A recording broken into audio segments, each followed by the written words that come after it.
Welcome to the August 31st, 2016 school committee meeting. We're happy to have you join us. East Hampton, this meeting is being recorded by East Hampton Media, and East Hampton Media, channels 191, 192, and 193 is currently looking for volunteers. If anyone is interested in helping to help tape city government meetings, please contact Kathy Lynch at 413-203-1360. And we'd like to thank Tim Riley for taping tonight's production for us. Superintendent Follinsby, do you have some announcements for us? Yes, I do. The first day of school for students is tomorrow, Thursday, September 1st. Kindergarten screenings will take place on Thursday and Friday, September 1st and 2nd. There's no school on Monday, September 5th, due to Labor Day. Kindergarten visiting day is Tuesday, September 6th. Kindergarten students' first day is Wednesday, September 7th. And there is no school on Thursday, September 8th, due to state primary election and teacher professional development day. Very good. Did you want to, never mind, I'll wait till your report. I didn't know if you wanted to comment on the day today at all. Yes, certainly. So, We had the whole thing because there was a couple of pages in video.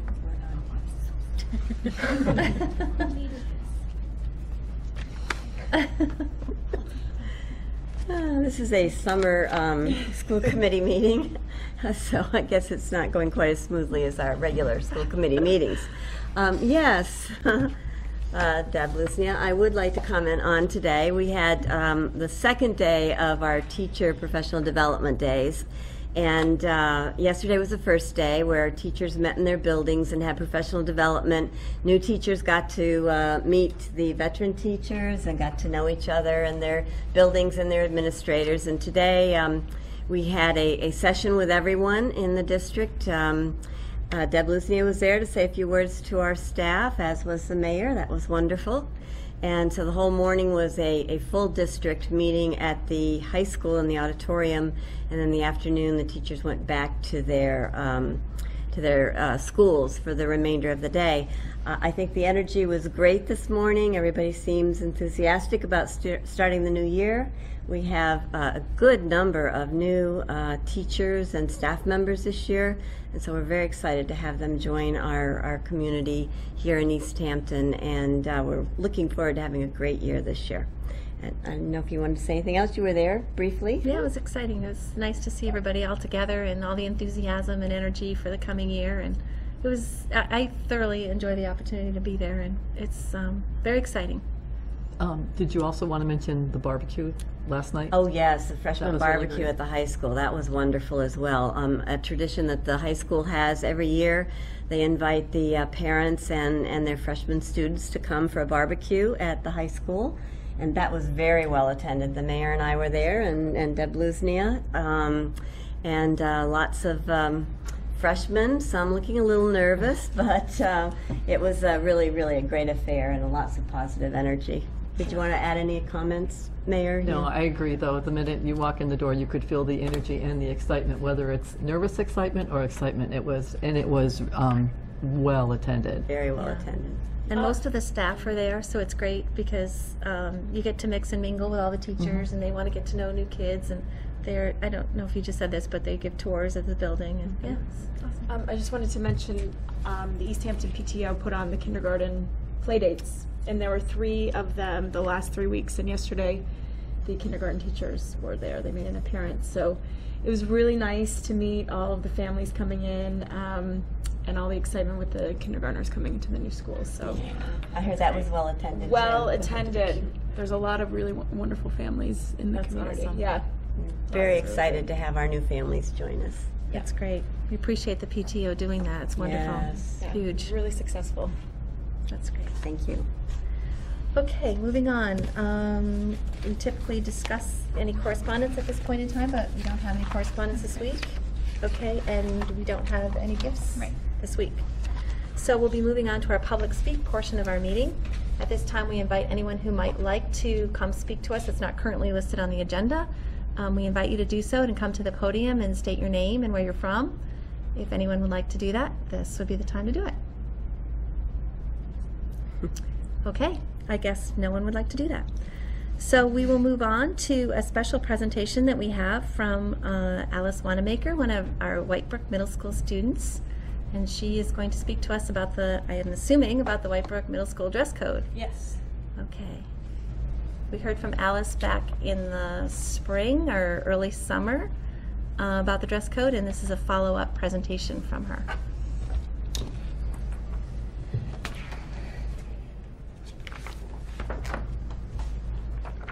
Hi. Thank you for allowing me to come back and speak to you again. With Ms. Belisa's help, I've created a proposal for a new dress code that will better suit the current needs at Whitebrook. Before I show you the specifics of the proposal, I want to show you the framework that I used to create the changes I made. These are a couple of viewpoints that I used. Equity, between genders and between higher and lower income families. Everyone who goes to Whitebrook should be able to find clothes that fit the dress code without a lot of difficulty. Student opinions. Students should be able to go to school wearing clothes that they like and that are fashionable. And safety. The clothes students wear shouldn't compromise their safety in the school setting. All of these are viable arguments and important things to keep in mind when creating a dress code. However, while I was researching for this presentation by reading some peer-reviewed journal articles, I found another argument that seemed more compelling than those I had previously described, which is the law. This is a Massachusetts law that reads, "School officials shall not abridge the rights of students to personal dress and appearance, except if such officials determine that such personal dress and appearance violate reasonable standards of health, safety, and cleanliness." I looked up the definitions of health, safety, and cleanliness. These definitions are from the Merriam-Webster Online Dictionary. Health, the condition of being sound in mind, body, or spirit. Safety, the condition of being safe from undergoing or causing hurt, injury, or loss. Cleanliness, cleanly, careful to keep clean. So any items of clothing that do not compromise the health, safety, or cleanliness of students cannot be banned. There's another law that I used to create my case, Title IX of the Federal Education Amendment Act of 1972, which states that no person in the United States shall, on the basis of sex, be excluded from participation in, be denied the benefits of, or be subjected to discrimination under any educational program or activity receiving federal financial assistance. You may think that this law is a bit harsh in the context of the dress code. It's not stopping students from participating in school. However, there is one word here that I want to focus on, which is discrimination. The definition of discrimination, also from the Merriam-Webster Online Dictionary, reads, "Discrimination, the practice of unfairly treating a person or group of people differently from other people or groups of people." So there is no intentional discrimination going on in our dress code, but I interpreted this law to mean if there is data that proves that it is more difficult for some students to follow a dress code rule than others, it could be argued that that rule is illegal. I don't think a ton of rules in our dress code are discriminatory, but I want to give you an example of one that I have evidence to support that it is, which is the rule about length of shorts. I looked at all juniors and boys' shorts available in 6 stores: Walmart, Forever 21, Target, Kohl's, Kmart, and Aeropostale. These are all popular stores to shop at, and they are at a variety of price points. The left section of the graph shows the percent of juniors or girls' shorts that met the dress code. The middle section shows the percentage of junior shorts that did not meet the dress code, and the right section shows the percent of boys' shorts that met the dress code. I was not able to find a single pair of boys' shorts that broke the dress code, while the average percent of junior shorts in a store that meet the dress code is under 8%. This data strongly supports that it is more difficult for girls to get shorts that meet the dress code, so this rule could be classified as discriminatory. I used those 2 laws as my main platform in creating my proposal. From my reading of these laws, I became concerned that the following rules that we have in our current dress code may be illegal. Shorts and skirts above the fingertips, sweatbands, spaghetti straps, tank tops with oversized armholes, and sheer fabric. No matter how any of us feel about these dress code rules, if our analysis finds that they violate the law, I don't believe they can be used in our school system. So in addition to these rules, which I recommend we remove because I believe them to be illegal, I'm also going to propose some rules that we abridge and some enforcement regulations to be set. And I'd like to ask that you refrain from questions and comments until you've seen the entirety of this proposal so you can think about it as a whole. So, besides of getting rid of those rules, I also want to abridge a couple. The first is the rule that bans hats. I propose that this rule be abridged to only ban hats with brims. The potential safety hazard, not being able to see faces on a camera, is not an issue for a student wearing a beanie. The only argument against beanies is that they could be gang symbolism. However, gang presence isn't currently an issue at White Brook, and I learned in my research that courts are unlikely to uphold anti-gang rules if there is not actual gang presence in a school. The second rule is the one that bans rubber thongs or flip-flops. There's evidence that flip-flops cause damage to the feet, so this rule is not illegal. I don't think it should be removed, just reworded so that it just says flip-flops are not allowed. Flip-flops is the current terminology for that item. I had never heard the term rubber thongs in my life before reading this. So the dress code should reflect what people are actually wearing and what it is called. The third is the rule banning clothing with holes or tears in inappropriate areas. I propose that we reword this so that it simply bans clothes that reveal underwear. Inappropriate areas is a vague and subjective term. Not showing your underwear can be categorized as a reasonable standard of cleanliness. However, this rule does not mean that girls can be penalized for their bra strap peeking around their shirt. Finally, the rule about exposed midriffs. I believe that this rule is legal. There is nothing unsafe, unhealthy, or unclean about a visible stomach. However, I am also aware that this rule has been the subject of heated debate here before, and that the high school also has a rule like this. So, for the time being, I simply want to rephrase this rule so that it bans tops that reveal stomachs. It's the same rule, but with more current language. So, this is my proposal for this year's dress code. The following items may not be worn in school: clothes that reveal underwear, flip-flops, hats with brims, tops that reveal stomachs, hoods, shoes or footwear with wheels, pajamas and/or flannel pajama bottoms, sunglasses, thick metal chains, jewelry or leather bands with metal, plastic, or rubber studs, spikes, or nails. But wait, there's more. Besides the rule changes, I also wanted to put in place some regulations for the enforcement of the dress code. Firstly, teachers must do their best to enforce the dress code every time they see it being broken. If rules are not enforced, they will not be followed. Also, in my last presentation, I shared some research I had done which suggested that enforcement of the current dress code is very inconsistent and disproportionately affects female students. This is an equity issue. A dress code cannot be non-discriminatory if only girls are consequenced for breaking it. Universal enforcement will make the dress code more fair. And I also predict that students will be more willing and more able to follow this dress code than the current one. Secondly, if a student is wearing an item of clothing that does not break the dress code, they cannot be penalized for wearing it. One of my main objectives when creating this proposal was that it was not subjective, that nobody could be treated differently because of their body type.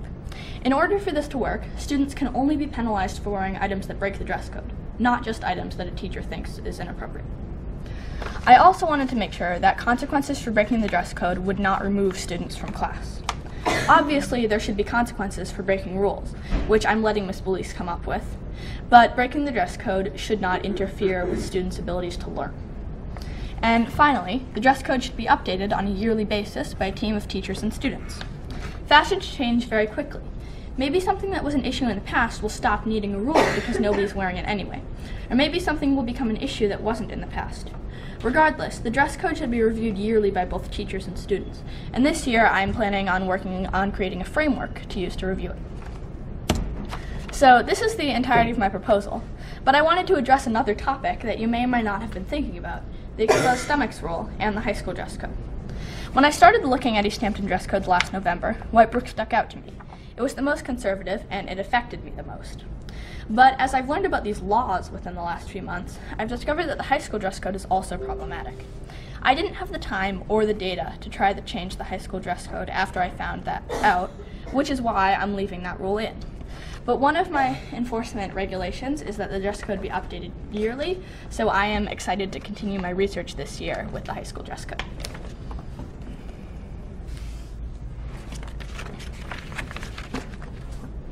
Thank you very much. Have you shared all this information? Have you shared all this with Ms. Belize? Yes, Ms. Belize helped me create this proposal. She has written the new dress code the way I have it in the slide into the proposed new handbook, and she is aware of what I'm presenting tonight. Very good. Could could you also send the PowerPoint now that you've done the presentation of it so that the school committee could see it after the meeting as well? Yeah, let me know where to send it to. You could actually send it to me at my address. I think you've got that in your email. Yeah. But if not, send me an email and I'll give it to you. Okay. And then we can forward it to the school committee members. Cool. Thank you, Alice. You don't have any other questions? Thank you very much. Okay, I think it was fantastic presentation. Yeah, Thank you very absolutely. much. Good job. Thank you, Alice.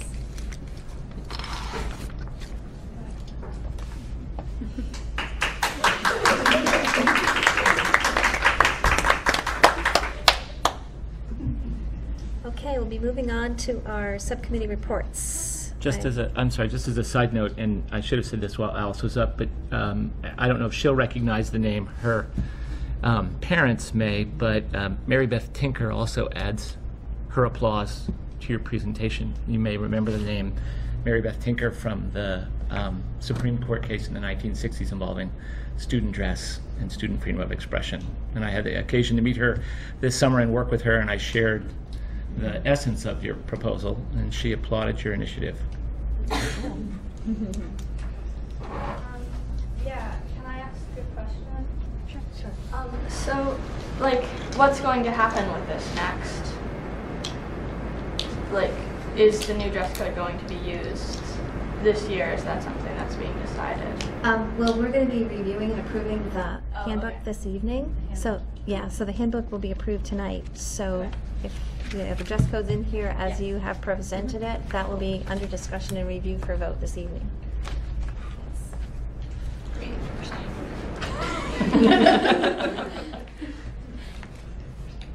Okay, we're all set.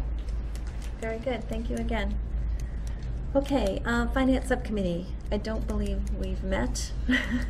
No. Okay, and I'm sure we will be in coming month or so, but we have no report for tonight. And how about the Policy Review Subcommittee? Same here, we haven't met since the last time we met. You haven't met, okay, very good.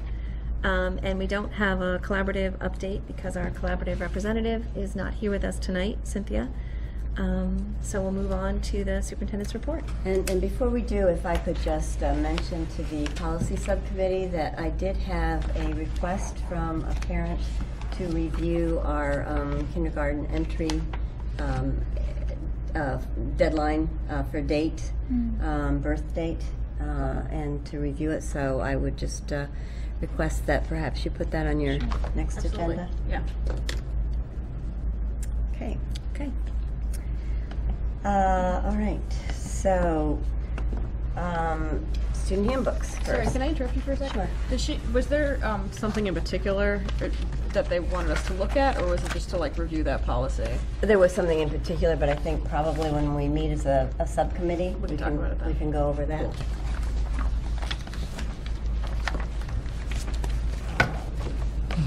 Okay, so this year we did our student handbooks a little bit differently. We, as a leadership team, met and decided that there were pieces in our handbooks, in all three handbooks, elementary, middle, and high school, that are the same, particularly the policy pieces of the handbook.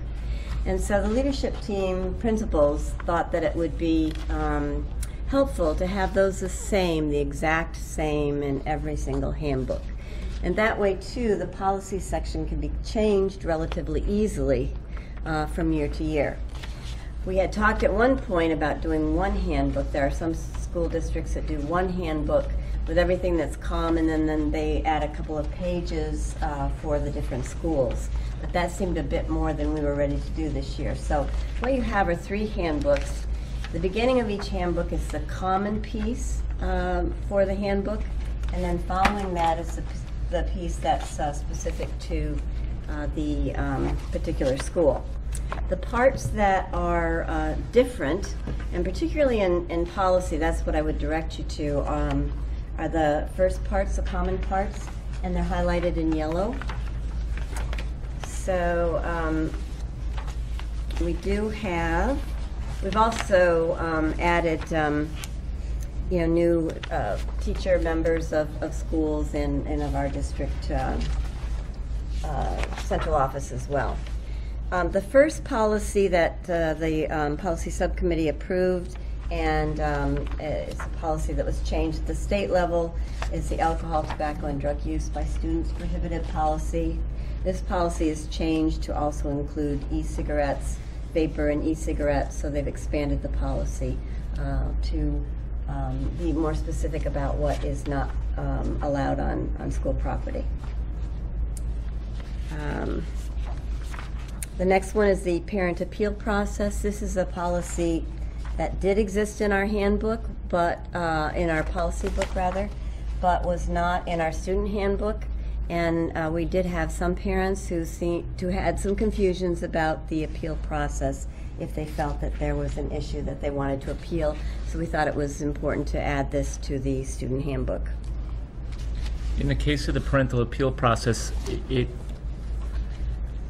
seems as though it would be wise, or at least prudent, to have the inclusion that a parent could, in terms of following the steps of the proper channeling, if the concern is directly with someone in that chain, I could understand why a parent might be reluctant to address them, and that it wouldn't be that they could still be considered to be following the proper channel even if they skipped over one of the steps in what we describe as, quote, the proper channeling of complaint.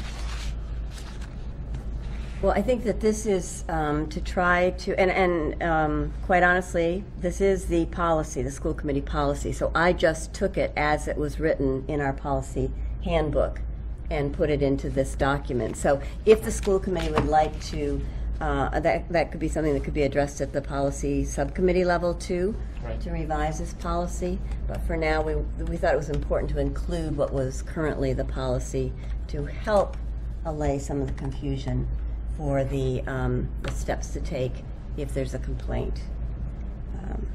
So that certainly could be revised in the future. Does that make sense? Yeah.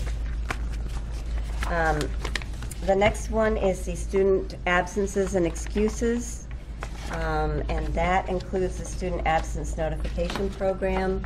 Again, a change at the state level to put more emphasis on dropout prevention. And so we included that. That's an update to the policy, our absence policies that were in our handbook. And then at the high school, there are some other pieces of the absence policy that are added because there's a credit recovery and a credit loss piece that goes along with absences and tardiness at the high school, which has been in those handbooks for many years. The student health services isn't policy, but we have a new district nurse leader, and I asked her to look at the information that was in our previous handbooks and to update it for us, and so she did. And she's put information in about the nurses' offices, physicals, required immunizations, and medications and mandatory screenings to be more helpful to parents, to really help them understand, what is required and where you go for support with any of this. And then I think that was the last of the comments section. Is the communicable diseases portion of that something that's done in practice? So if a student is out sick, I don't know the definition of a communicable disease, and maybe that's... So it would be like measles, okay, or right, chicken pox, okay, that kind of... So anything that they're required to take an immunization for, Mm-hmm.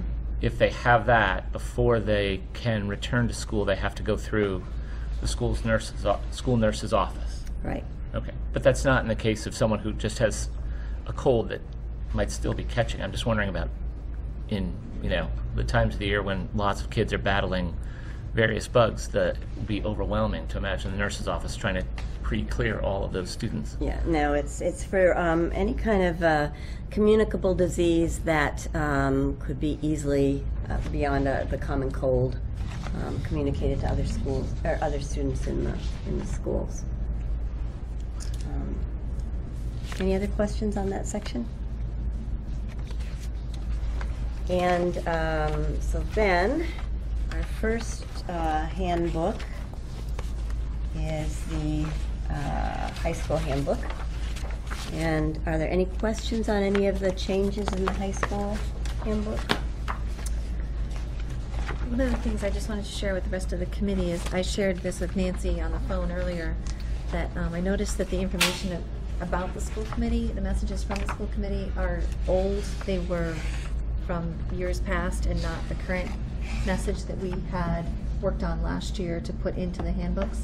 So I just wanted to mention that she's going to make those changes to put the message we approved last August for the handbook. It was actually in our handbooks this past year, will be the message that we go forward with, and not what's currently here.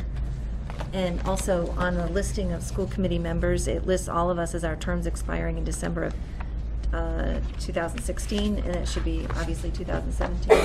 So I just wanted to let you know I'd already requested that those changes be made on behalf of the school committee. I would also, if you don't mind, I would also suggest they get this Ms. off in front of everybody's name, Ms. or Mr. Just put your name and your title. Makes a lot of If sense. we're Right. making changes anyway. Right. Update that a little bit. Yeah, I didn't check the details of addresses or phone numbers. I didn't check that. And we'll also add the student representative, because we do have that name now, but it Right. escapes me at the moment. And I will let Sue Colby know to make those changes. Right. Nancy, So that'll be replaced. I had a question somewhere, but I have to find it. You can go, Peter. So my question's more general, because I didn't receive the handbooks until Monday and have not had time to read through them.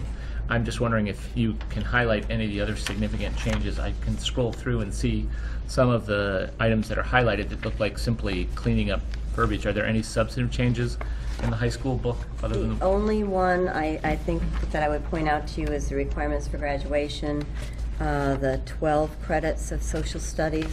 which page is that on? They aren't paged, the numbers Yeah. aren't paged. After student life, it's a few pages past the faculty. It's in the first part. Underneath the chart, golden, soaring, improving eagle. You can find that chart. The Renaissance program. I'm looking. But at any rate, that was approved by the school committee during, when you approved the program of studies. Right. So I just wanted to point that one out. And other than that, I think that was the only other. Oh, there was one about Skateboards? skateboards, yes. There's one also about receiving a brown bag lunch. That's what I was going Right. to ask about. Right, Office they no lunch longer receive a brown. detention. Did they? So this became an issue at the high school because students who were given detention, rather than being able to get the regular lunch, were given a brown bag lunch. And actually, the practice was stopped a few years ago, but the handbook wasn't changed. Okay. So what students do now, if they have to have a lunch detention, they go, they get their lunch, and then they bring it to the detention area. So they have the same lunch that they would get otherwise. But it has been going on for a number of years, just wasn't changed in the handbook. And then the skateboard, that was added at the bottoms because it is something that happens. The skateboards, longboards, and scooters are confiscated for a second offense or a third offense. So they took it out of second offense and put it at the bottom there.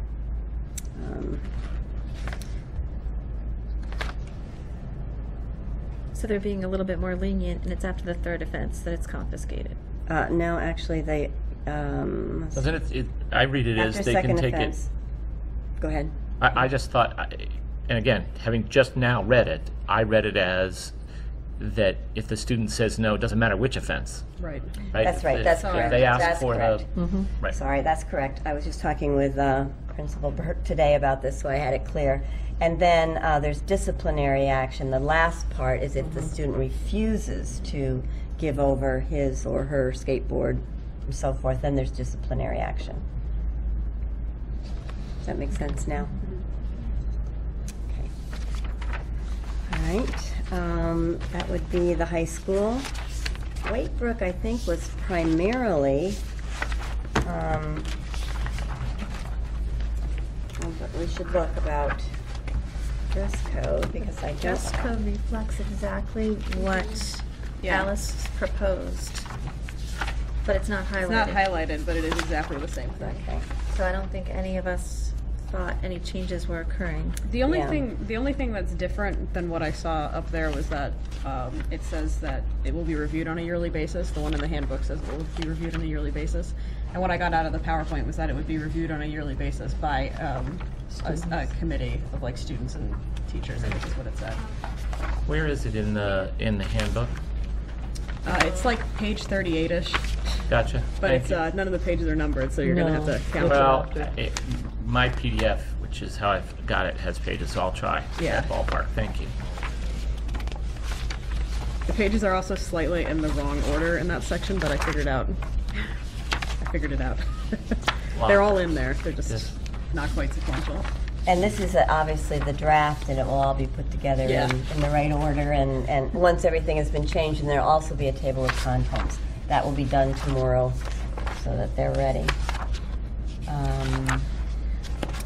And Jill, I don't know if there's any, were you involved with the, with? The only changes that have been made to the middle school handbook this year are the dress code. And somehow that didn't get highlighted, because I didn't realize that either. Any other questions about that? Well, I guess I'd like some time to sort of organize my thoughts about this. And again, I know that Alice Wanamaker is still here, and I want her to understand that I am inclined to be supportive. I spend a lot of time dealing with dress code at my own school, and not having had time to look at this, I'm reluctant to endorse it tonight. But I mean, this document was, I don't know when this change was implemented or when the changes that we've seen so far in the handbooks were added in, but I know that I did not get mine until Monday evening, and have not had time to read it through or think about this thoroughly enough to make a decision this evening. Well, and I think also that it was unfortunate. I didn't actually understand that it had been changed either, because it wasn't highlighted. You know, when I asked the administrators to highlight any changes before they sent it to me, and I looked all those changes over, but I didn't see this as a change because it wasn't highlighted. So I wasn't ready to be able to answer questions on it. And I think as far as the dress code portion of the changes to the handbooks go, that's the one that we've actually had the most information on, because we just saw this PowerPoint, and we also knew it was something that was coming, and we also said that we were in support of Alice going ahead and meeting with the principal about it. So I feel like out of all the changes, like regardless of when we received the handbooks or what was highlighted and what wasn't, the dress code's actually the thing that we know the most about at this point. So I'm inclined to support it wholeheartedly. Really quickly, I worked a lot with Ms. Police over this. We sat down and went through everything that I was proposing to make sure that we both supported it. And I also got the chance to talk to 1-2 teachers at White Brook and debate about it. So I've spoken to White Brook faculty about this. We assume that it's put forth here that this is Meredith's or Ms. Police's blessing, recommendation. One of the things that was important when Ms. Belize was working with Alice was that the language in the White Brook's handbook around dress code was in alignment with the high school's language. So I don't know, I don't have that language in front of me, but you may want to look to see in both if they're similar or the same.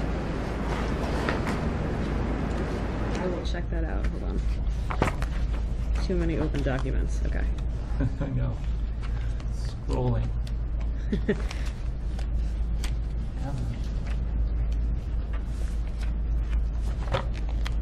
This is where we cut the commercials. Yeah, don't we wish?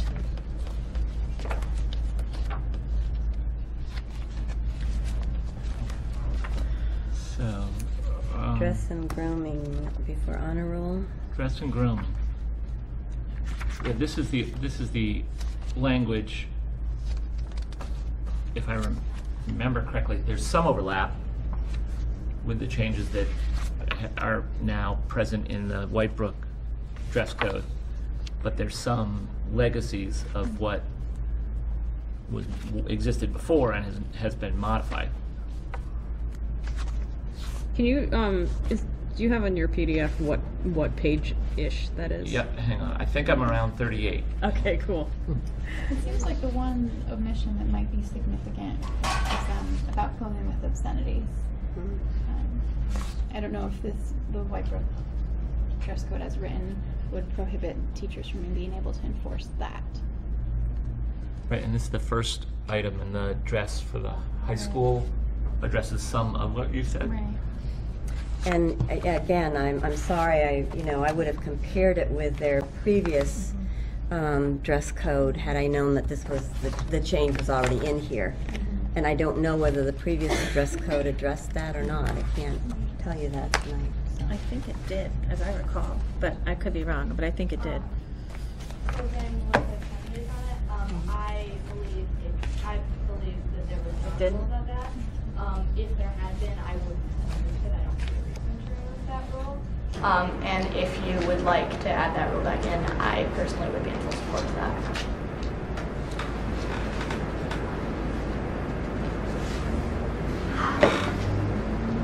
I mean, I think what we're being asked to do is to look at what has been proposed so far, which what we have for the White Brook dress code is pretty comprehensive. It absolutely covers covers everything that was addressed before.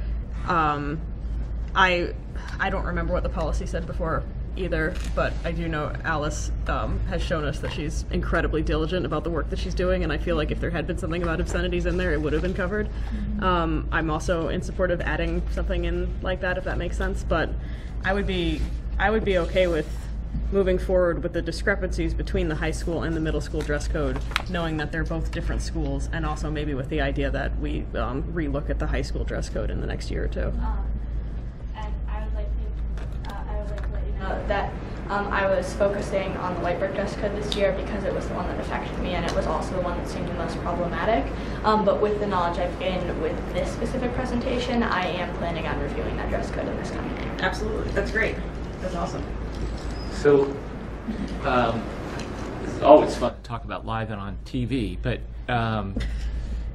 the second bullet on the high school dress code is different, though I think it attempts to accomplish the same mission as the revised middle school one. Pants must be high enough on the hips so as not to expose underwear or skin. Right? There's nothing about, am I missing something in the high school about bare midriffs? Yes, attire covering the top of the body must be long enough to cover the navel and or the torso. Okay. So, I mean, I think it is wise to have the language be consistent between the two. And again, I'm just speaking from practical experience about I can quite imagine a student meeting the middle school dress code and yet a teacher, as drafted and presented here, and wondering if it's appropriate for class, just as it's written. And I think that But I think there's a difference between like appropriate for class and like against the dress code.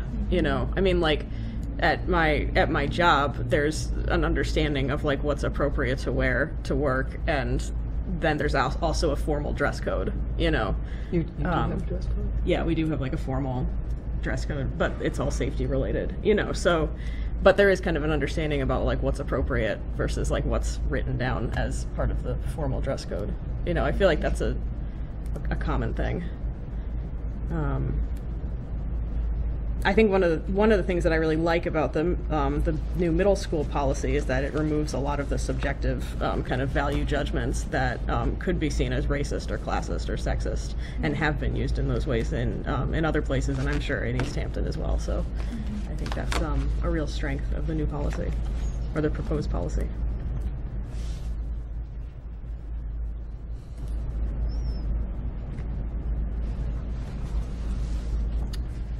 Well, Peter, to your point, I think the presupposition that someone's going to try and beat the dress code is not fair.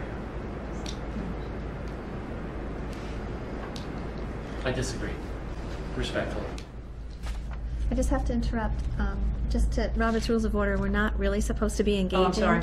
with the audience during the meeting. It's supposed to be for public speak time or a special presentation. So I just had to interrupt and say It's we fine. really Sorry. we can't I wasn't carry on sure. a dialogue really or discussion Okay. with the rest of you present, unfortunately. Okay, so. Well, in terms of this topic on the dress code, what I'm hearing everyone say is that the one thing we might like to see added to the Whitebrook dress code would be the statement about clothing and accessories with promiscuous language printed or written on it, as well as material that advertises substance that is illegal for use by students of the high school or middle school age or contains obscenities are not allowed. That we would like to see that added to the middle school dress code. This isn't a vote or anything. I'm just looking for general understanding. Yeah, generally, I think that would be General agreement. I would be in agreement with that. Okay. And then generally, do we feel comfortable with the rest of the dress code as it is? I'm just trying to get a sense of where we're at here. Yeah. To move the conversation forward. Yep. That we're generally in agreement that the rest of it seems acceptable for a new direction for Whitebrook Middle School. Just checking in a general. I have one reservation, but other than that, I think it's great. Okay, so what is your reservation, Peter? I think that the first bullet, clothes that reveal underwear being banned, is, and this, you know, I'll respond in the abstract, is not to a student who is deliberately trying, but who may genuinely be confused about the intent behind that. I think the intent behind clothes that reveal underwear is designed to prevent distraction at some level in the classroom, right? And that's a legitimate basis for excluding dress, right? If someone is dressed in a way that is distracting to other students, that I think is a legitimate basis, and I think that that's part of what underlies this. I'm forgetting now, and I apologize, but that's why I asked to see the PowerPoint again. I'd love to give more thought to what we heard tonight by way of presentation.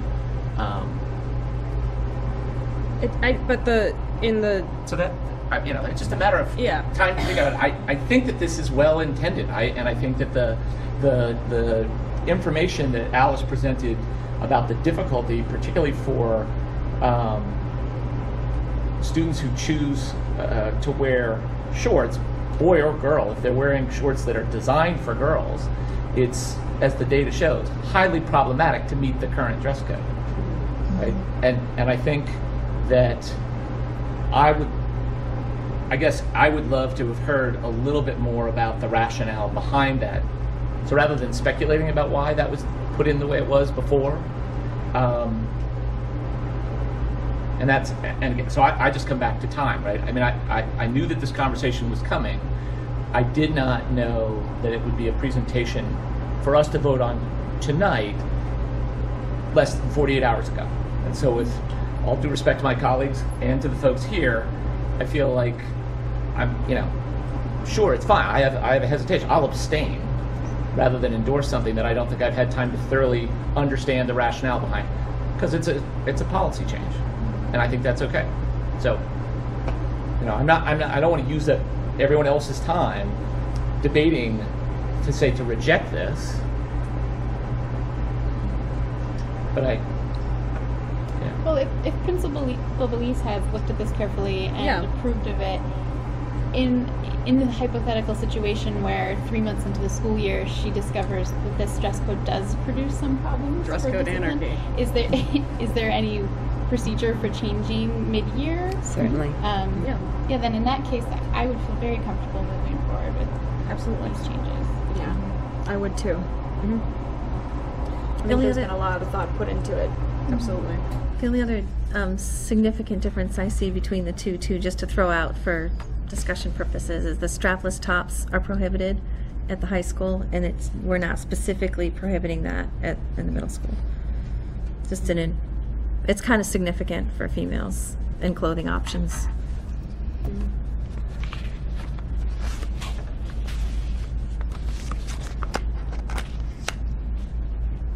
Well, I think again, this is one of the strengths of the new policy too, is that it has built into it this yearly review. So if it turns out people are showing up and tube tops are back in fashion again and everybody's wearing them to school and it's causing problems, then there is a built-in opportunity to review that. Yeah. But I don't want to make problems where there aren't any problems currently. And like Marissa said, you know, Sid's principal Elise has gone over it and was involved in writing it. I trust her input on that. Can I ask one other clarifying question when it says that, so if a student is in violation of the dress code by these objective standards, the procedure would be to have the student not, okay, so first, right, so as I understand the process, a teacher would be obligated under this, right? Because this is saying that the teacher doesn't have the discretion to ignore any time that they see this, right? I'm putting myself in the shoes of a middle school teacher. I have no option, but when I see a student who I believe is out of dress code, to inform those such, and if they reappear in my class, then I refer the student to the office. And then the principal makes a decision about whether or not the student's in or out of dress, correct? Do you read this? Right? Right, but they're not removed from the classroom. Right, so a student could be objectively out. They could be showing up in flip-flops with a ball cap on and sunglasses, which is patently out of dress code. And the teacher cannot ask that student to leave the room and return in dress code? Correct. Correct. It's really sort of unclear what happens when once referred to the office. What happens there? They're not missing class. It's a little unclear what happens. Right. And again, I'm doing all this thinking out loud because of the circumstances. I can see the academic sense in that. I can also see the difficulty around that because you have some period of time, I guess conceivably, as long as the student is continuing to go to classes, where the student could be out of dress code all day under this dress code. Correct. Well, and I hesitate to speak again because I don't feel like I'm prepared to speak about that this evening, but I do know that a common policy in our schools is when students are referred to the office, then a parent is called to bring appropriate clothing. But it doesn't say that here. It doesn't say, and I think that would be reasonable. You would let the student perhaps complete the class that they're in, but then at the next logical break, get some judgment from the principal. Hey, maybe it's, I mean, in some cases it's easy, right? Take the sunglasses off, take the hat off, but that those things would not be complicated if there was some debate over whether the top was appropriate or whether or not, am I on the wrong one now? Sorry. No, I'm in the right one. Right? Whether or not that is pajamas or isn't pajamas, right? And if you do look at the dress and grooming in the high school, and as I say, I know this was pretty much the accepted practice, the last line said, students not adhering to these guidelines will be asked to change into other clothes or have a change of clothes brought in for them. The student refuses to comply, disciplinary action may be taken. Right. That makes sense. Right, but I think what we're referring to is in the Whitebrook one, it says teachers will give a verbal reminder when they observe a student wearing one of the above items that are not allowed. So a verbal warning, and subsequent violations will result in a referral to the office. So instead of asking them to go change or to it's have clothing just brought to them, reminding it's the them next time they're asked to go to the office, and so it kind of escalates. So back to what Peter was saying, the hat and the ball cap and the sunglasses, you remind them that that's not acceptable, but technically what this says under the Whitebrook one is subsequent violations will result in a referral to the office. So it sounds like that day there's no referral to the office. Right, and I think one of the great things about the proposal as it's been written is its clarity, and I think that would be easy to clarify. Yeah. Subsequent is is a term. Does subsequent mean it's still wearing the glasses and the hat in the next class? That's subsequent, so now you have to go to the office. Because the way this reads, it sounds like that day you get a reminder. Right. The way this reads, to me. Right. And I guess, my question would be if someone, one of our students was wearing an inappropriate T-shirt with something that had an obscenity on it, would we want them wearing that all day? So maybe the language from the high school that you were just reading, Nancy, would be helpful in this. The students not adhering to these guidelines will be asked to change into other clothes or have a change of clothes brought to them. I think that would make good sense. Right. I do too. Just it first of all, they end up being the same. You have the continuity, but it also clears up whether the first day you just get to do, just a reminder. I would think that would be problematic going forward if you I continually think that have would people. be, how would you know who reminded who and what day Right, that would- was? And right. So I think this would just clear it up a little bit. I do think we should leave in there that students aren't to be removed from their classroom, though. Because, I think that's an important... Well, what if a student says, no, I won't Take off my abide by the dress sunglasses code? and my cap. I think that's a different issue than the dress code. That's a different, then you're dealing with the insubordination, I guess is what it's called in here. But that's a different issue than somebody wearing a shirt that might be too short, I know, but we have in the passage that was highlighted in the high school text related to the skateboards, there was clearly the addition involves there's an infraction for running your skateboard down the hallway of the high school. There's another level if you say no, I won't turn it over. No, I won't take, and again, I suspect that 99% of students are going to say, oh, right, I forgot, and take the hat off or take their sunglasses off. But occasionally, you will run into a student who is reluctant to do that. Right. And could be empowered by the vagueness of this to say, and you can't make me leave class. But I don't think that I don't, when it gets to that point, I don't think that's about dress code anymore. That's another... But it needs to be clear. I think it could be clarified in the same way it was about the skateboards. Right. It just needs to be clearer. Yeah. That's one of the great you know what parts the of this, intent is. It's clear. Right. We know what the intent is, but the intent, you just want to make it clear. You want to have it clearly state what the intent is. And I wonder if the high school statement helps to make it clear, because it does say if the student refuses to comply. Right. I think it does. Yeah. Disciplinary action may I'd be like- taken, which could be removing the student from the classroom. Right. Which I think, Sarah, is what you're saying. Yeah. That removing from a classroom is not about the dress code, but refusing to obey.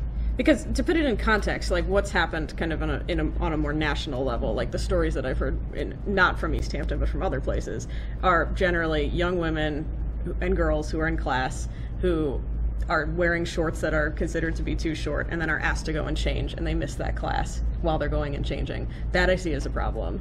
But if somebody's sitting there with a ball cap on and they're asked to take it off and they say, no, I'm not taking it off, I don't see it as a problem that they're then removed from the class. It just seems to me like what was happening, and the problem that this is addressing is that there was a problem where girls were being asked to leave class to go deal with, and are being asked to leave class to go deal with clothing issues.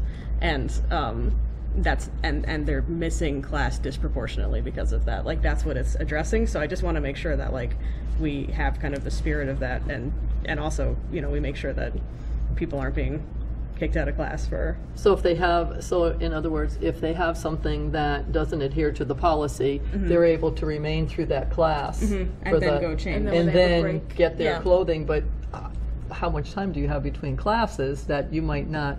You're going to miss something. Well, this is something that I I think. don't see how you're going to get. But this is something that I think could be referred to somebody who's actually at the school during the day, to the principal who's actually at the school during the day, seeing this happen, knowing what the issues are, and kind of understanding the logistics of it.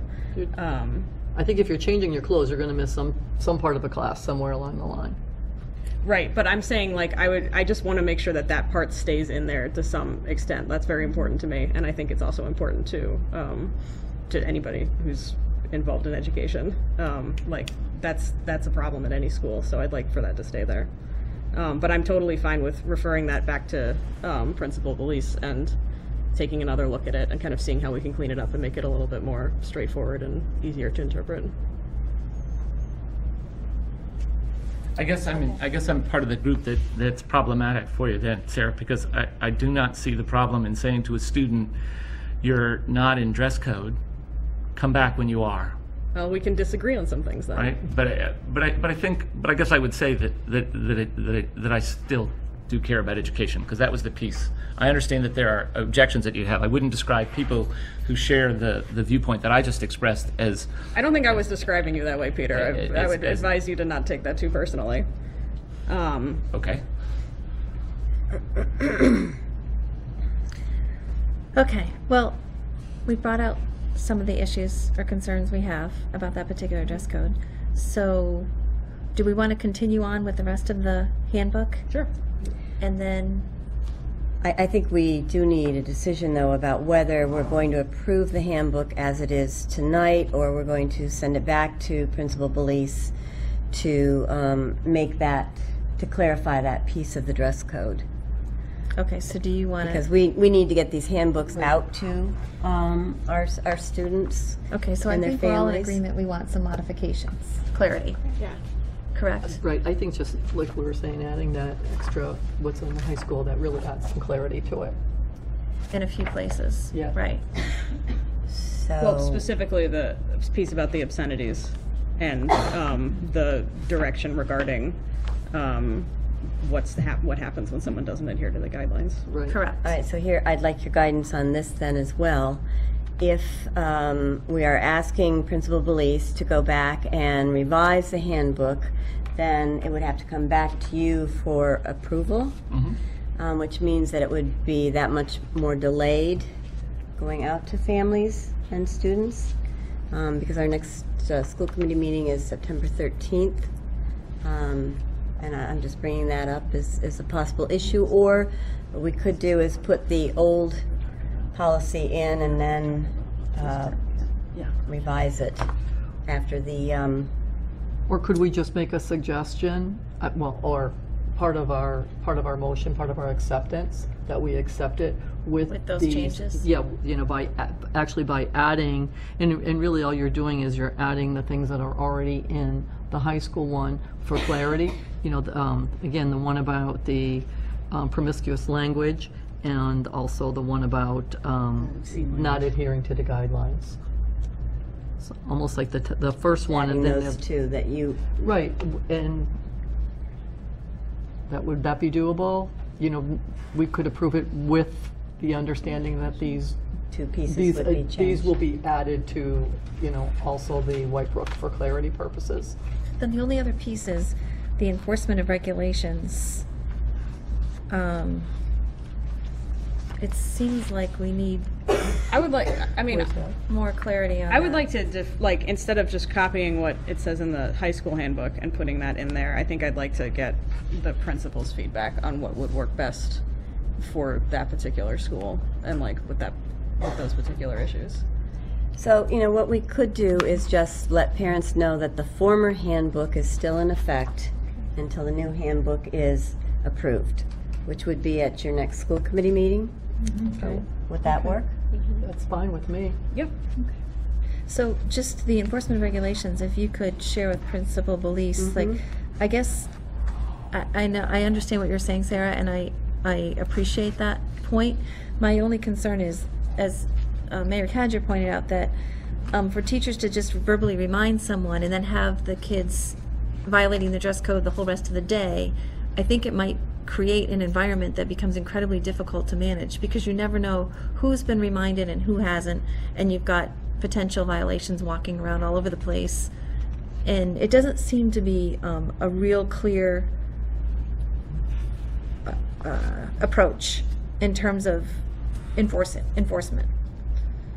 And then you're saying not going to be removed from the classroom, but they'll be referred to the office. It just seems like all very vague in how that's being handled. So it just seems to me like we need a little bit more clear direction, Clarity in clarity in the enforcement of the regulations. So I could ask Principal Belize to look at the clarity of that piece and then those other two suggestions from the high school Right, and this handbook. piece of it does seem to make sense to include, but there might also need to be some further clarity, because otherwise it seems to me like you really aren't really enforcing anything for quite a period of time. If you're just giving a verbal reminder and things carry on.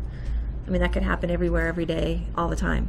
So I'll bring it back to her and to the assistant principal, have them look at that with your suggestions, and then bring it back to the September school committee meeting for approval. Sounds good to me. And then up until that point, the former handbook will be in effect. Is that what the school committee would like? Okay. All right, very good. Okay. So, moving on. The elementary handbook. So that was the only change in the middle school book? Apart from the changes that are in all of them, right? Right, Like there's the generic Right. across the board. There's no Yeah. other, and then, you know, the names of staff, right? Those are the only things, in my quick looking through at what is highlighted, after the opening section, it's only changes in staff. Is that correct? Yes, exactly. Okay. Those were the changes that I saw. So. But I will check with Principal Belize to see if there were any others that didn't get highlighted. So the elementary handbook, and I think that was really just changes in staff members. That was the only thing that they changed in their handbook.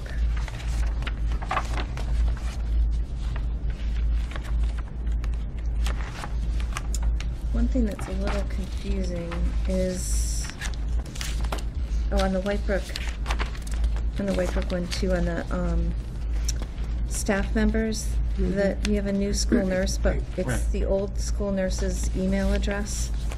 Oh, yeah. That needs to be changed. Where is that one? On the staff page for Whitebrook.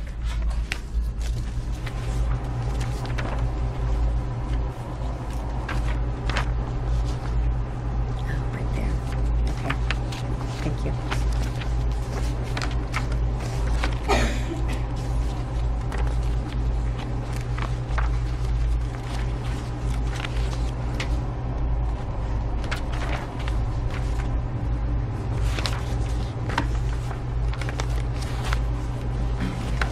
So for the elementary school, we don't have any other changes. Correct. Okay. And that was what was communicated to me by the elementary principals. Okay. So, at this point in time, we should take a vote on the remainder of the student handbook. If there are any other questions or comments or things we want to discuss about it?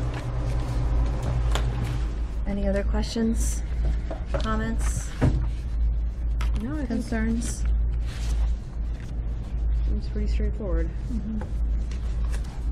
Okay, are we ready to vote? Do we have a motion?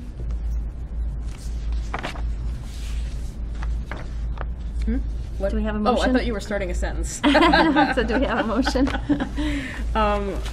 Sure, would that be the motion to approve the handbook revisions?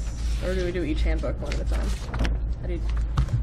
I need some, We should do we each one probably have to separately. do each one Yes. separately, yeah. Okay. So a motion to approve the handbook for the high school, East Hampton High School for 2016 to 2017. Second. As presented. Yeah, as presented. Okay, we have a motion to approve East Hampton High School 2016-2017 student handbook as presented to us, and it's been seconded. All those in favor? Opposed? Abstain? You're abstaining, Peter? No, I'm abstaining on the Whitebrook. Oh, did you vote in favor of the high I school? voted in favor. Okay, I'm sorry. I Okay, haven't had time to look at those changes. okay, thank you. Okay, motion for the middle school handbook? Motion for the middle school handbook. I'm sorry, I thought we were. I thought we were going to ask Principal Belize for, Okay, I thought we were going to approve it with Bring the that, come exception back of to us. that Oh, yeah. policy. Oh, Like approve the rest of it. Approve the rest of Have the it. changes be made to the policy. and then approve the policy, Yeah. and then send out the handbook. Yeah, that's what I assumed, but we can do it, we don't have to do that, we don't have to do it that way if you prefer not. No, that makes the most sense, because then we don't have to look at the whole handbook again. Or are there other things that we wanted to address? I thought we had, I'm sorry, but I thought we had agreed to, give the suggestions to Ms. Belize and then have her, approve them, make recommendations, and then we would vote on that The whole one. handbook. That's what I On the thought, whole for handbook. White Brook. Okay, And then until that time, we're going to use the current handbook. Oh, okay, Okay. I see, that makes more sense. Bring it, All right. hopefully for our next meeting, we would have that. and we'll just confirm too that there weren't any other changes, That seems changes to that be weren't the only highlighted. change, yeah. Correct. Okay, all right, we'll move on then to the elementary school handbook. Do we have a motion? Motion to approve the elementary school handbook. For 2016, 2017 as presented? Yes. Okay. We have a motion on the floor to approve the elementary school handbook for 2016, 2017 as presented. It's been seconded. All those in favor? Motion passes. Thank you very much. Okay. Moving on. Superintendent goals. I did meet with you and we discussed my goals at a work session. You gave me some suggestions and I incorporated those into my goals. So these are the goals that I am putting forward for you tonight for your acceptance. I'm hoping that you all had a chance to look at them. If there are any other suggestions or changes, we can certainly make those tonight. And then I would look for your approval. We had a work session on these goals where we reviewed everything with the superintendent, had a lot of discussion, and she had the draft for us at that time. So does anybody have any comments, questions, suggestions? I'm just looking over it one more time. I think it's pretty much what I remember talking about, so if anybody else has anything.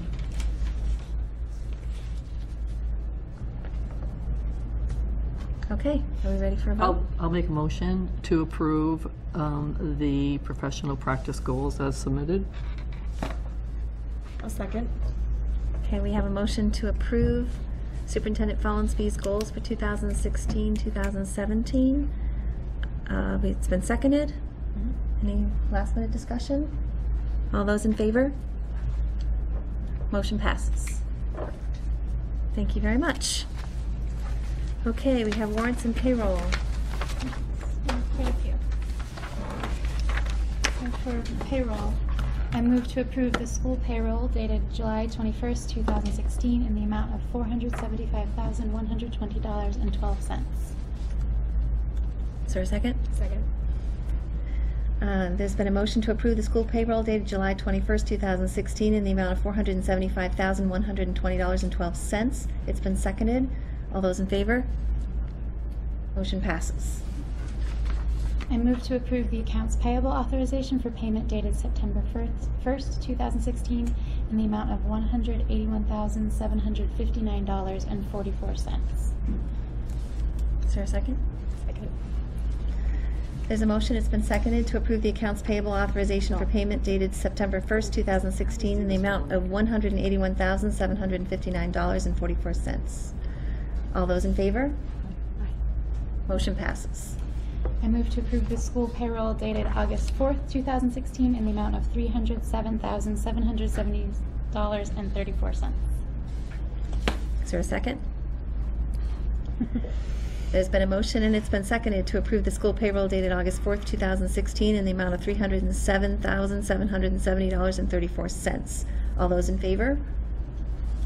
Motion passes. I move to approve the accounts payable authorization for payment dated August 4th, 2016 in the amount of $52,592.18. Second? Second. There's a motion and it's been seconded to approve the accounts payable authorization for payment dated August 4th, 2016 in the amount of $52,592.18. All those in favor? Motion passes. I move to approve the school payroll dated August 18th, 2016 in the amount of $328,973.58. Second. There's a motion, it's been seconded to approve the school payroll dated 8/18/2016 in the amount of $328,973.58. All those in favor? Motion passes. And finally, I move to approve the accounts payable authorization for payment dated 8/18/2016 in the amount of $85,434.40. Second.